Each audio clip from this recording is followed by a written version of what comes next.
এবং এত সংখ্যক হকারকে আপনি হঠাৎ করে না করে দিবেন, এটা বিষয়টা একটা অমানবিক হয়ে যায়। সো আমার অনুরোধ যে ওনারা যতদূর সম্ভব সংযতভাবে ফুটপাতে থাকুক এবং তাদের যে কাজটা ব্যবসা বাণিজ্য ছোটোখাটো ব্যবসা বাণিজ্য করে, আবার আমাদের সমাজের অধিকাংশ লোক মধ্যবিত্ত, নিম্ন মধ্যবিত্ত, গরিব পরিবার, তারা আবার এই ফুটপাত থেকে কিছুটা সাশ্রয়ী মূল্যে পণ্য সামগ্রী কিনে।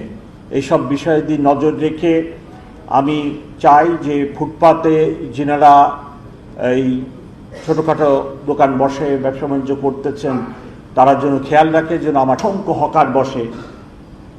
আমি ব্যক্তিগতভাবে মনে করি তাদের সংসার আছে, ছেলে মেয়ে